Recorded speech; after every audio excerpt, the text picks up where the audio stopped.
Vandag is verheerliking Sondag en ons sal nou iets meer daaroor sê, maar terwyl ons nou praat oor verheerliking Sondag, wat die dag wat Jesus toe nou verheerlik is op die berg, dink ons nie net oor Jesus se verheerliking, maar oor die heerlikheid van God, en dis daarom waar vanoggend se tema dan nou vandaan kom, en die teks wat ons gaan lees om daaroor na te dink is Psalm 99. Dit is ook die eerste Sondag, die eerste lydingsweek, die eerste Sondag in lydingstyd. Lydingstyd is nou die tyd waarin ons voorberei en dink aan dit wat kom tot en met die kruisiging, en daarom ook Woensdag as Woensdag erediens, maar ons sal nou net iets daaroor sê. Ons gaan nou eers begin deur lekker saam te sing, die voorsangliedere. Ons sing dit staande.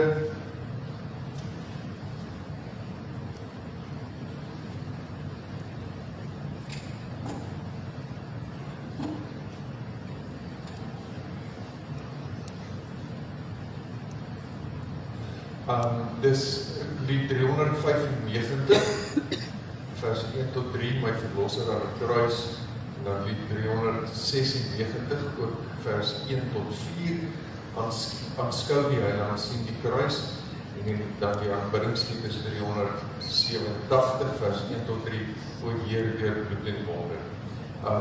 Dis lydingstyd, en dit is ook om ons lydingstyd liedere ook nou sing, so dit is bietjie meer gedenkte liedere as die normale lofprysingsliedere, maar dit gaan nog steeds daaroor dat ons God loof en prys, so aan die begin van die erediens, net om vir onsself weer uit te maak hoekom ons hier is. So kom ons staan en dan begin ons weer lekker saam te sing.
Ons het direct na die erediens het ons bestuur en beplanning vergadering.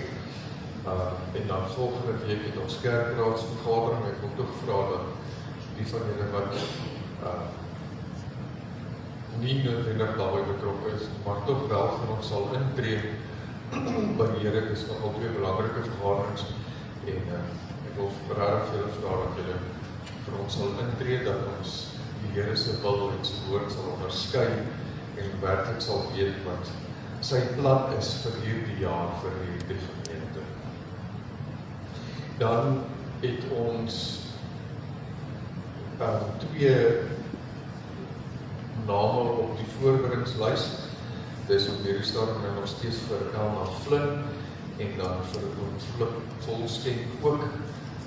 Dit gaan beter met hom, maar hy gaan nou weer die 19de, die 19de gaan hy weer terug vir verdere toetse en iets meer, sodat hulle kan weet hoe om verder te behandel, maar asseblief as hulle aan hulle kan dink.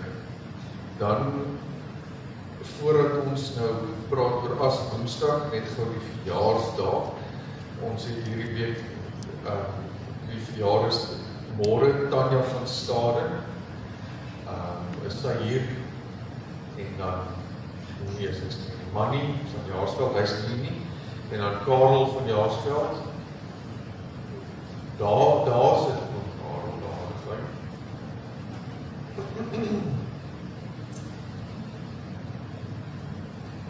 En dan die 19de vir Bianai, Koegloedberg, was sy nie. Nee. En dan nie, daar sit sy daar hoor. Nou ja, baie geluk met julle verjaarsdag. Ek hoop julle het 'n baie mooi en 'n wonderlike dag en 'n mooi nuwe lewensjaar wat met julle lewens toegevoeg word. Dankie, Willem. En dan pas Woensdag erediens, dis nou komende Woensdag, dit om 6:00. Ek neem aan almal weet wat as Woensdag is. So dit is eintlik maar die Woensdag, of ja, die Woensdag, die dag wanneer lydenstyd nou offisieel begin, en met as Woensdag word die asritueel tradisioneel bedien.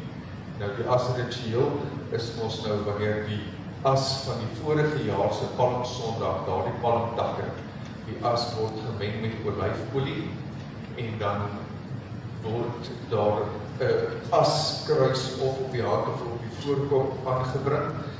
En die idee daarachter is dat ons sal identifiseer met ons eie verootmoediging en skuld erkentenis voor die Here. Vroeger het die mense hulle klere geskeer, as op hulle koppe gegooi. Wat is die woord wat ek soek? om dan nou te betoon hoe jammer hulle is vir hulle bydrae tot lydingstyd, tot die kruisiging. So as Woensdag vier ons die as ritueel, tydens die erediens sal ek meer daaroor sê, en dan gaan ons ook 'n stil nagmaal hê. Nou 'n stil nagmaal is, ek gaan voor die tyd, gaan ek die tekens instel, en dan gaan ons ruim tyd gee vir stilte tyd, en dan in daai tyd kan jy vorentoe kom en self die elemente kom haal en die askruisie dan ontvang, en dan op jou eie tyd, so in jou persoonlike stilte tyd, in die tyd en tydens daar die erediens, die elemente gebruik, want dan is dit gaan spesifiek oor persoonlike verootmoediging en persoonlike skulderkenning voor die Here.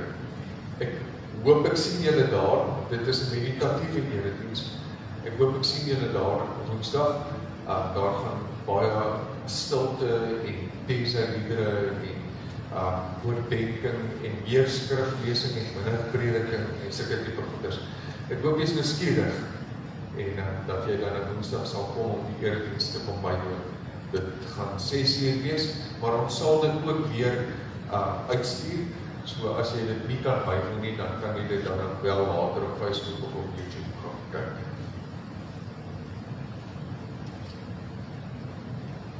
Onthou asseblief van die koffie en tee na die erediens, daar sal wel koffie en tee na die erediens wees. Kom drink 'n koppie koffie en vertel vir ons hoeveel het dit by jou gereën het. Vriende, ons aanvangswoord vanmôre is 2 Korintiërs hoofstuk 3 vers 18. Paulus skryf, en ons almal terwyl ons met ontsluierde gesig die heerlikheid van die Here aanskou, soos in 'n spieël, word na dieselfde beeld verander van heerlikheid tot heerlikheid, soos afkomstig van die Here, die Gees. Die tyd na Epifanie is dan nou die tyd wat dien as die oorgang tussen Kersfees aan die een kant en lydingstyd en Paasfees aan die ander kant. En hierdie oorgang word veral bewerkstellig op die Sondag voor die begin van lydingstyd. Dit is die Sondag voor Aswoensdag, vandag. Dit is 'n verheerliking Sondag en daarin herdenk ons Jesus se verheerliking op die berg. Die godheid, die koningskap van Jesus is juist daarin sigbaar. Tog het dit ook Jesus se lydingstyd ingelei. Op verheerliking Sondag word die groen van die Epifanie vervang met wit. Dit dui simbolies op die heerlikheid van Jesus as God. En die teks wat ons lees, wat handel oor die verheerliking van Jesus op die berg, is Lukas hoofstuk 9 vers 28 tot 36. Ongeveer 8 dae nadat hy dit gesê het, het hy Petrus en Johannes en Jakobus saamgeneem en teen die berg opgegaan om te gaan bid. En terwyl hy besig was om te bid, het die voorkoms van sy gesig verander en sy klere het helder wit geskitter. Skielik was daar 2 manne wat met hom gespreek het. Dit was Moses en Elia. Hulle het in hemelse glans verskyn en met hom gepraat oor sy uittog wat hy in Jerusalem tot vervulling sou bring. Maar Petrus en die ander 2 wat saam met hom was, is deur slaap oorval.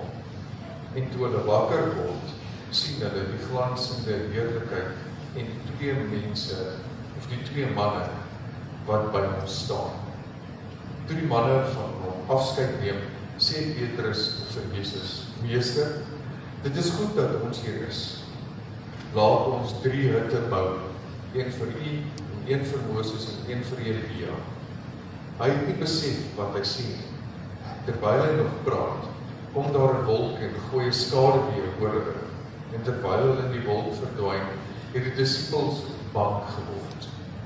Daar kom toe 'n stem uit die wolk wat sê, dit is my seun, die uitverkorene, luister na hom.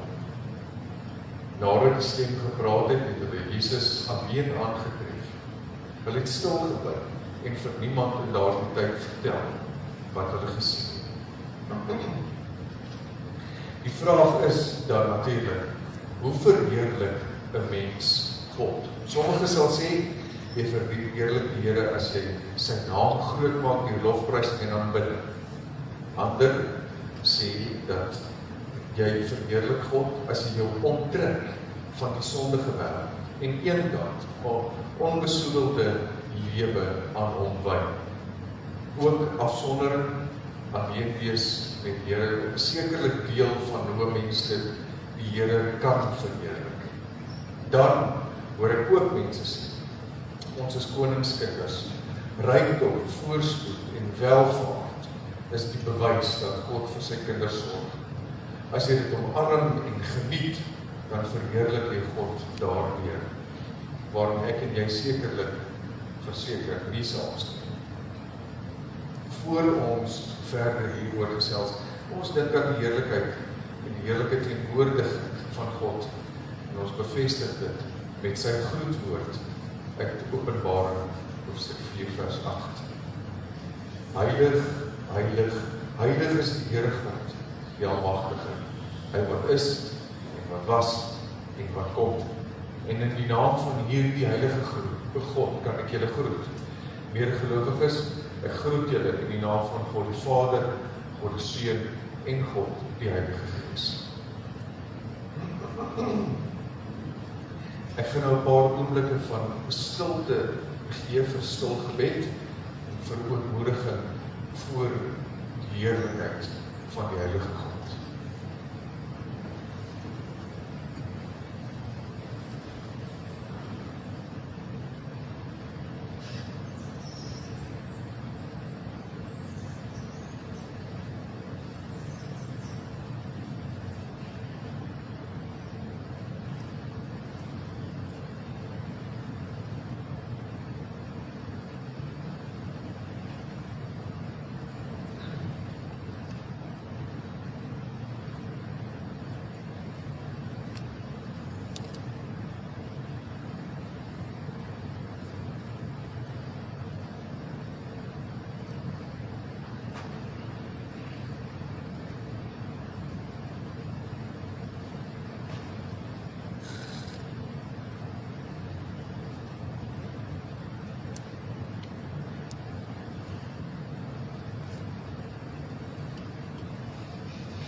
Terwyl ons sing ons nou lied 384, Jesus goed dit aan my.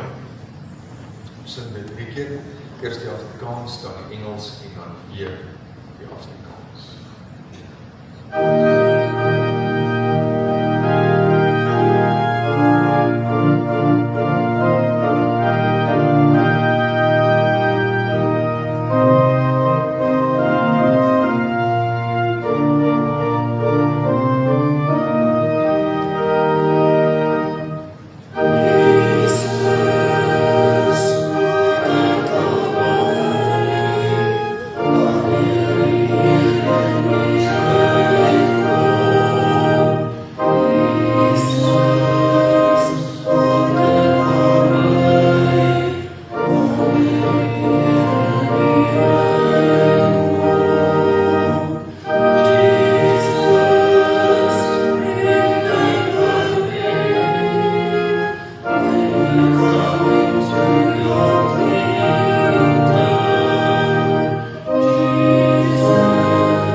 mekaar kom.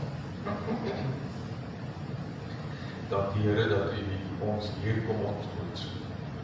In lydenstyd herinner ons onsself daaraan dat ons 'n groot aandeel het daartoe.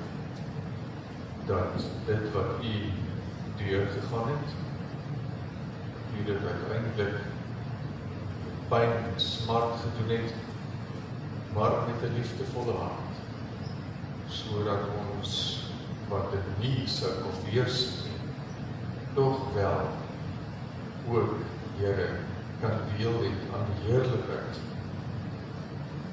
van U. Die heerlikheid wat U met ons deel, Here, selfs al verdien ons dit. Here, dankie dat ons vanmôre in die teks waar ons kan besig wees, Psalm 99, dat ons weer bietjie kan dink aan juist daardie heerlikheid wat U met ons deel. Goddelike heerlikheid. Here, ons wil graag daarin weer 'n bietjie meer van U leer. En daarom vra ons, terwyl ons met die teks besig is, dat U self met ons sal kom praat. Dat U self met ons sal kom kommunikeer, dit wat op U hart is. Ons bid dit in afhanklikheid en in afwagting. Praat met ons, Here, ons luister graag. Amen.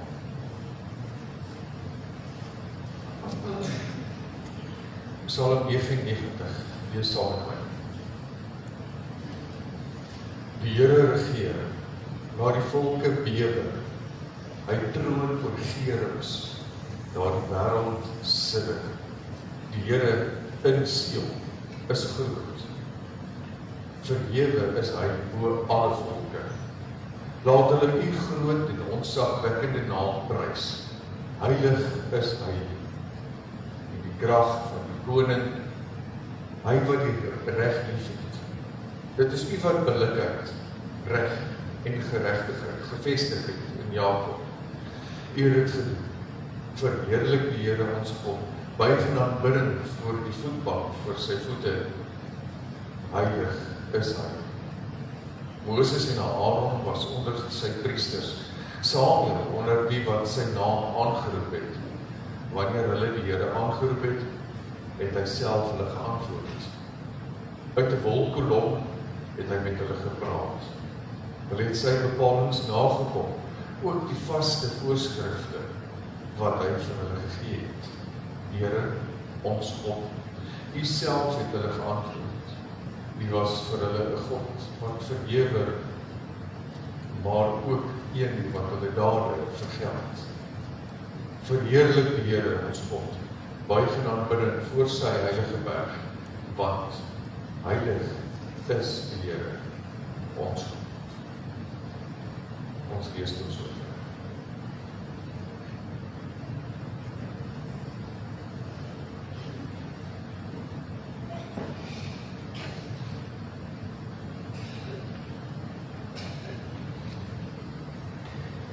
Wanneer ons dink aan die heerlikheid van God en hoe God verheerlik moet word, dan is Psalm 99 vir ons 'n sleutel om te verstaan.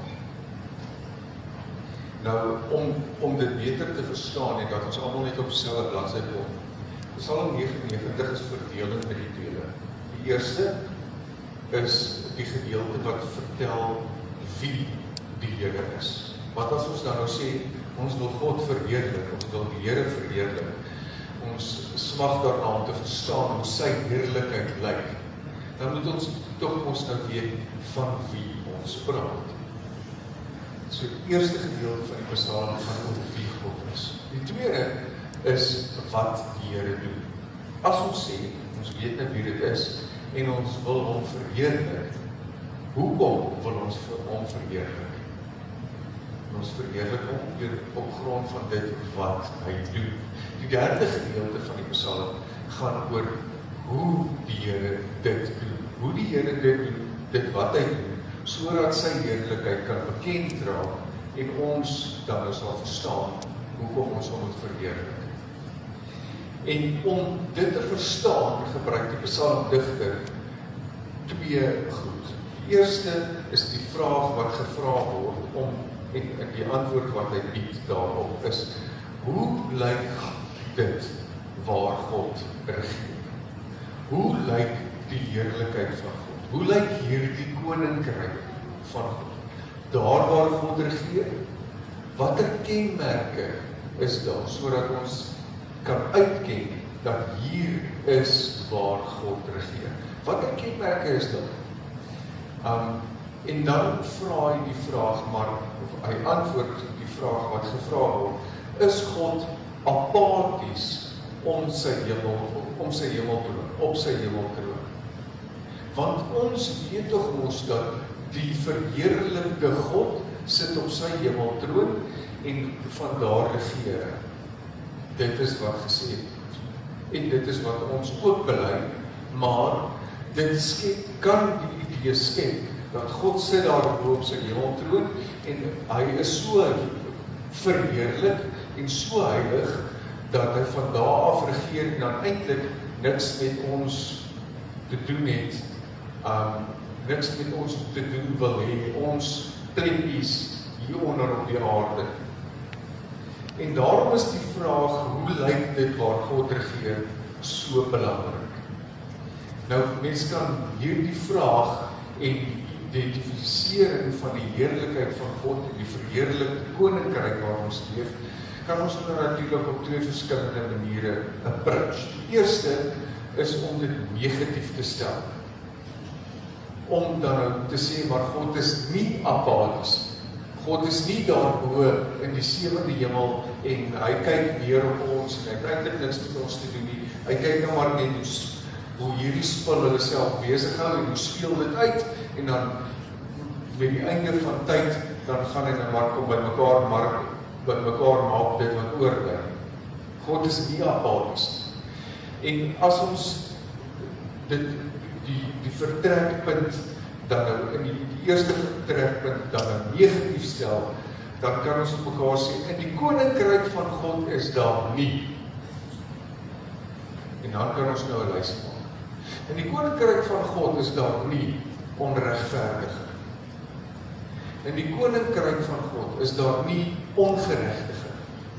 In die koninkryk van God is daar nie haat en moord en oordeel nie. So alles wat ek en jy vir mekaar sou sê, wat ons graag sou wil elimineer uit hierdie wêreld uit, dit is uiteindelik wat ons dan nou kan sê, dit is nie deel van die koninkryk van God. Daar waar goed soos daai gebeur, is God nie in beheer, is mense in beheer. Want uiteindelik is dit die tipe goed wat mense aan mekaar doen, wat mekaar seer. Vat nou 'n voorbeeld. As ons sê in die koninkryk van God, is daar nie oordeel. Want ons weet dat daar waar mense mekaar oordeel, maak dit seer. Mense wat mekaar oordeel op grond van sosiale staat, materiële welvaart, finansiële klas, ras, etnisiteit, taal, dit wat mense gebruik om ander mense te verstoot en te verag op grond van menslike oordeel. Dit maak mense seer. En die koninkryk van God is dit nie.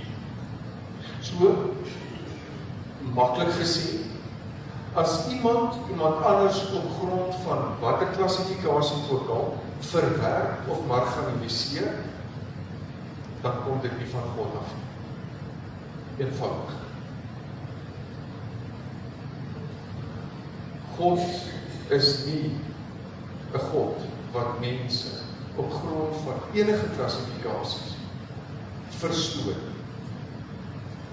God verstoot niemand.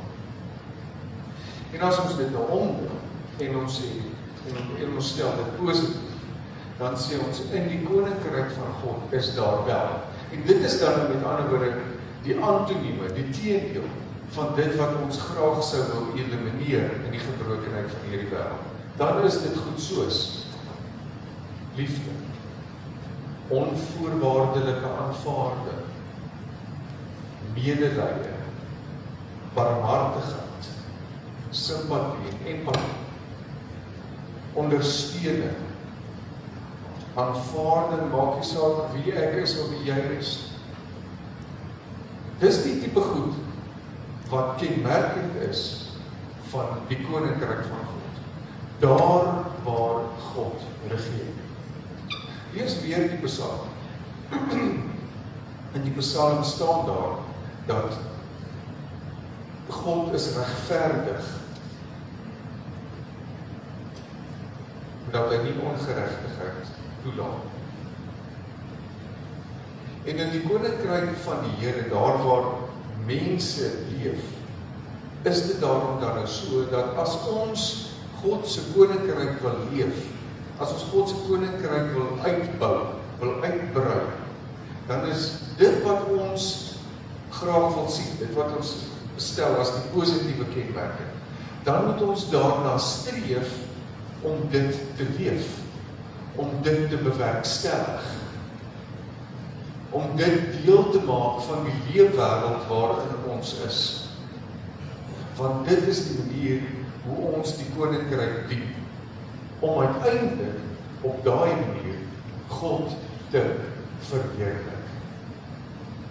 Daar waar mense verhoudings bou, daar waar mense na mekaar luister, daar waar mense mekaar aanvaar, waar mense vir mekaar omgee, waar mense vir mekaar sê, kom saam, kom aanbid saam, kom word deel van die koninkryk, ongeag waar jy vandaan kom, ongeag waar jy bly, ongeag watter taal jy praat. Want uiteindelik is dit hoe Jesus die voorbeeld kom stel het, hoe die koninkryk van God prakties uitgeleef word. En as ons hierdie goed vir mekaar sê, dan hoor ek eintlik half 'n tema. Die tema is, kom ons bid saam, kom ons dien saam, kom ons groei saam. Nie ek op my hoopie en jy op joune apart, afsonderlik alleen.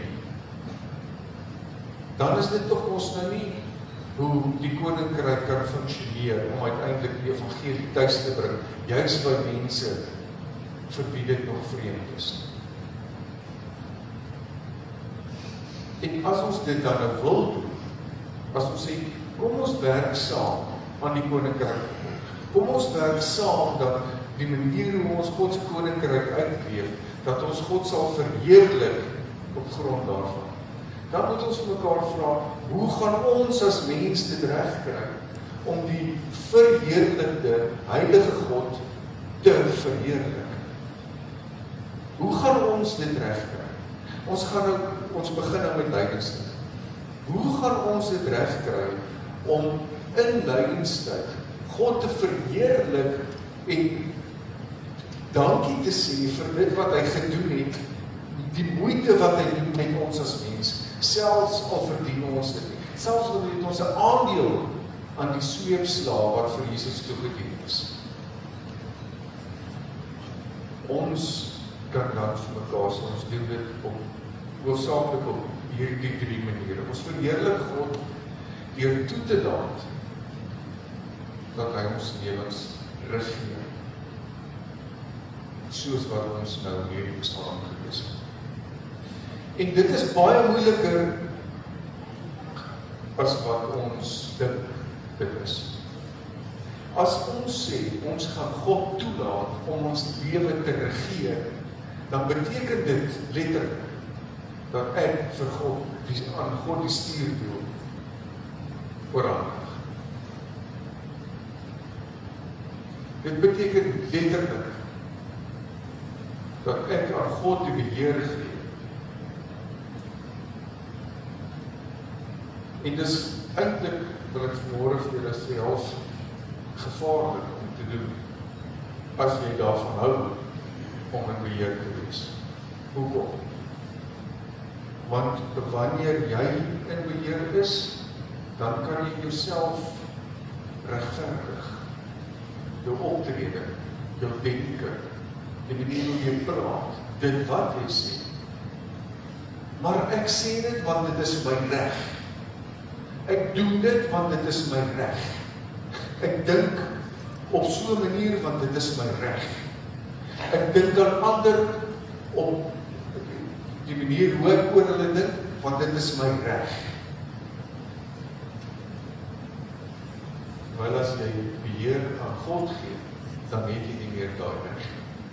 Dan kan jy nie oor mense dink soos wat jy wil. Dan kan jy nie doen wat jy wil. Dan kan jy nie sê wat jy wil. Want dan bepaal God die reëls, nie jy. Dis gevaarlik en moeilik. En dan ewe skielik, vriende, die klassifikasies val daar uit die bus uit. Dan het ek nie meer die reg daartoe om te sê, ek gaan nie saam met hierdie mense uithang nie, want hulle is nie deel van my groep nie. Die tweede manier is dat ons sy koninkryk in ons lewens nakom, ook soos Psalm 99 sê. En as God se koninkryk in ons lewens kom, dan beteken dit dat dit wat ons gesê het in die koninkryk van God is die volgende, of die eienskappe van die koninkryk van God, dan beteken dit dat daai eienskappe in my lewe sigbaar is. Regverdigheid, barmhartigheid, liefde, medelee, simpatie, empatie. Nie net aan die wie ek wil nie, aan almal. En die derde is dat ons dan die Bybel sal gebruik vir die morele kompas in ons lewens. Nie oorlewerings volgens kultuur. Nie my idees wat bepaal wie is dit werd en wie nie.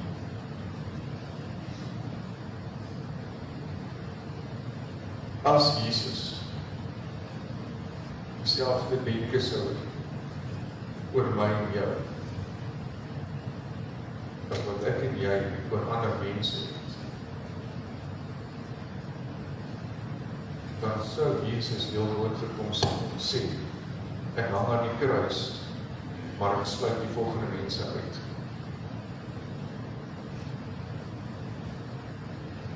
Dit is skrikwekkend. As Jesus sou sê, my brood is vir almal, maar daai ou eet nie mooi nie, so hy kry nie van my brood nie. Dan sou ek en jy honger gewees het vandag, vriende.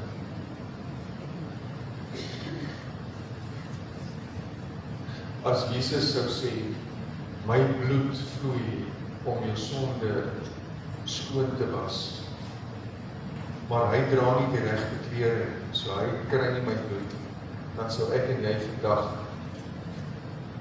onbevlek voor God kon staan.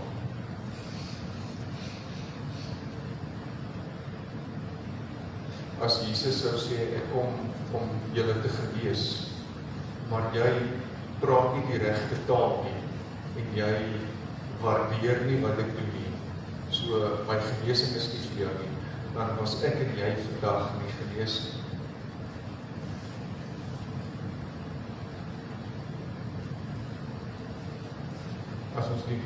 As ons hierdie drie goed doen, en sê ons wil onsself daaraan verbind, sodat ons God sal verheerlik met ons lewens, dan beteken dit dat ek en jy dalk bietjie moet skuur en skaaf in ons paradigmas,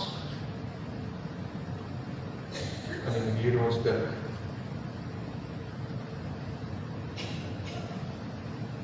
Dan wil ek vra,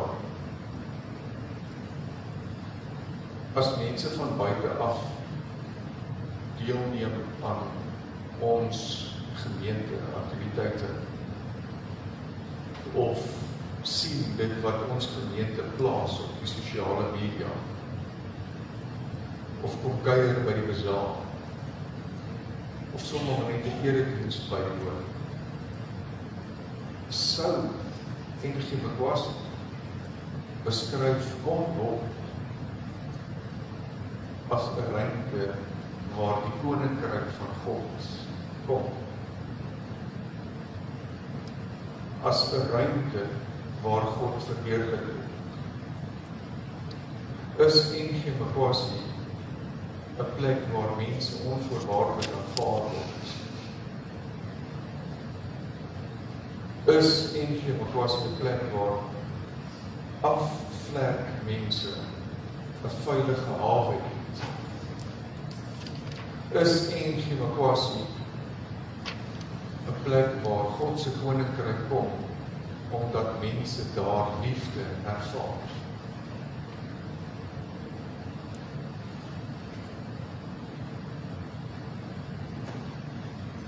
En om dit persoonlik te maak, as ek vir jou sou vra, jy kan dit vir jouself dink, hoe sou jou familie en vriende jou beskryf? Sou die negatiewe aspekte of die positiewe eienskappe die sterkste oorweging wees?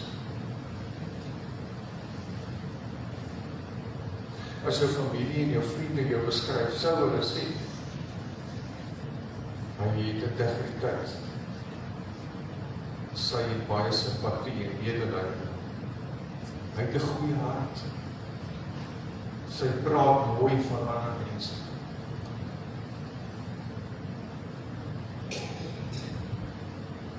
Hoe sou jou kinders of jou ouers jou beskryf? Sou hulle kon sê dat jy leef Jesus se liefde van jou huis?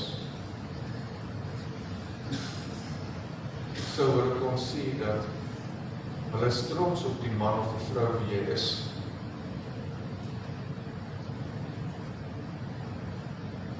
Sou hulle kon sê dat die manier wie jy jou vrou of jou kinders hanteer, dat God verheerlik word op daai manier? Hoe sou jou eggenoot jou beskryf? Sou die positiewe eienskappe uitgelig word? Hoe sou jou kollegas jou beskryf? Dit raak bietjie taai, want dit is maklik om my vrou lief te hê, maar is nie noodwendig so maklik om my kollega lief te hê.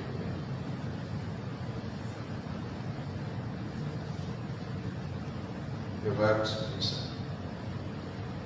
En dan hierdie ene, hoe sou 'n vreemdeling jou beskryf?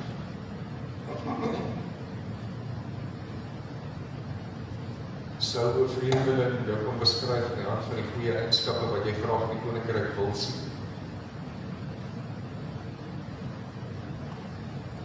Sou 'n vreemdeling jou kon beskryf as toeganklik,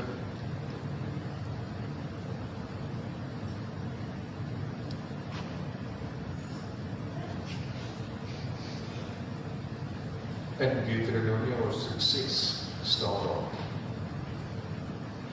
of jy op reis is, of jy by die huis is, of jy lê, of jy sit, of jy staan, alles wat jy doen, op elke moontlike manier in jou alledaagse lewe, moet jy so leef, dat God verheerlik word, en jy doen dit aan die hand van die wette wat God gee. Hierdie wette sluit in, dat jy God eerste sal liefhê, en dat jy ander ook sal liefhê, en dat jy verhoudings sal beskerm. Gaan lees weer die Deuteronomium hoofstuk 6.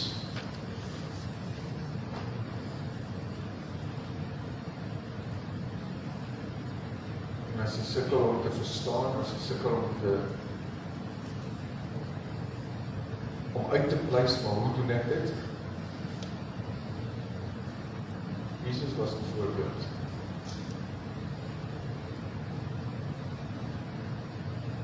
Dink weer 'n bietjie aan Jesus se lewe, dit wat hy geleer het, dit wat hy leer uit die evangelies. Jesus was heilig, hy was billik, hy was regverdig, opreg en inklusief. Hy het niemand verstoor.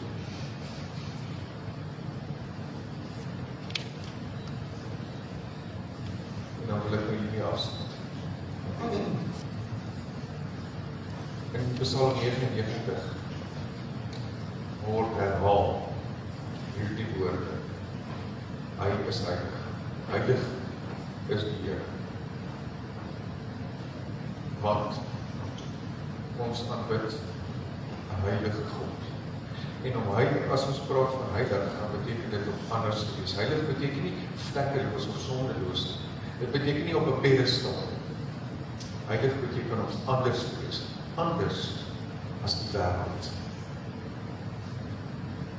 Anders as die negatiewe eienskappe van die gebrokenheid waarmee ons elke dag te doen kry.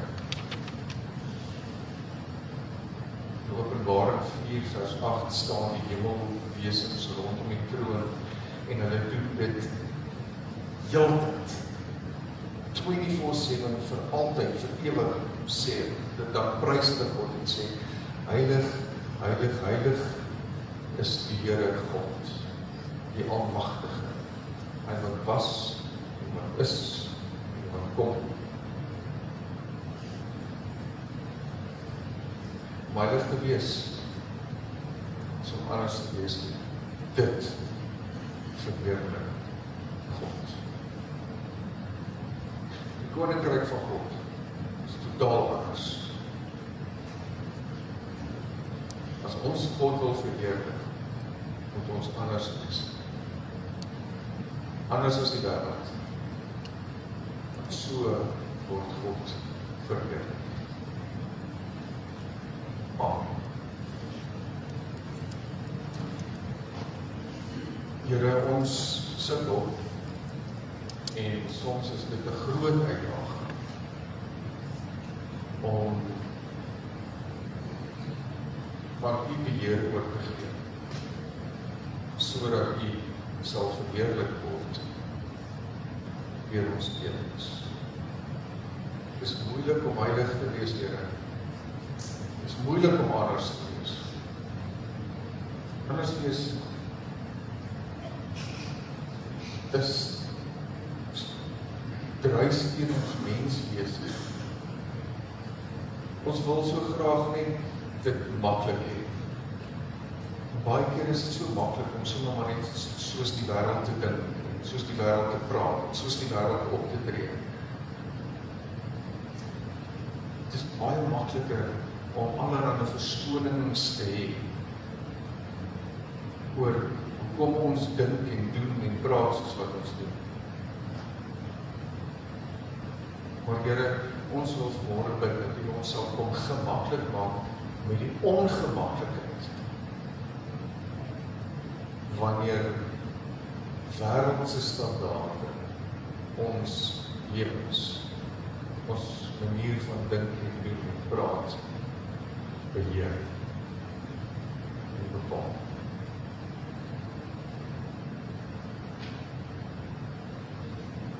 Kom vernuwe ons nou weer asseblief, juis hierdie lydenstyd, sodat ons werklik weer sal besig raak daarmee om U te verheerlik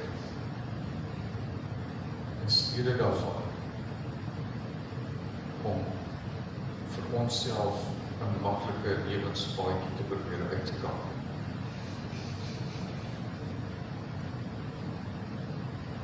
Geef ons die moed en die durf om heilig te wees.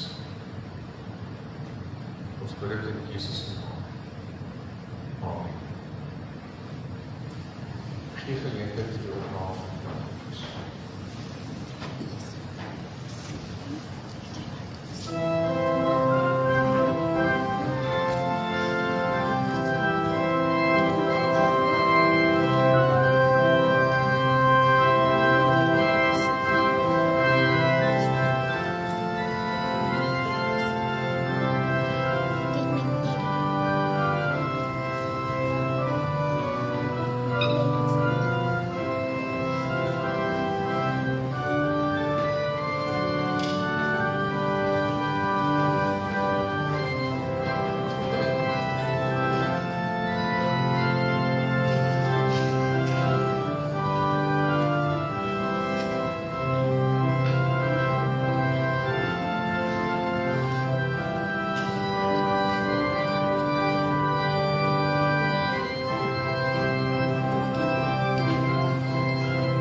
dankie dat U uit U oorvloed vir ons gee wat ons nodig het en meer.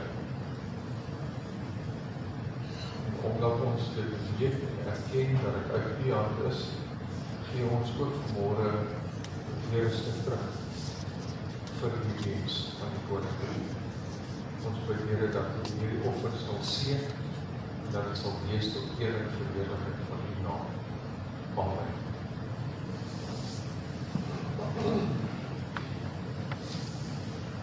Ons gaan nou staan vir ons sloksang, dit is die 563 vers 3 van U o God my dank gesange.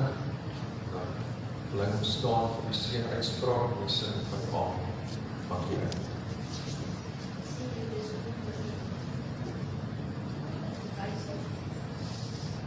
Okay, maar wil jy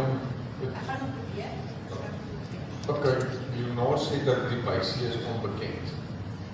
So, wil jy hom nie dan die eerste keer deurspeel wat almal net kan hoor en dan trek ons weg. Goed.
Medegelowiges gaan leef hierdie week in die Koninkryk van God en leef dit ook aan ander uit.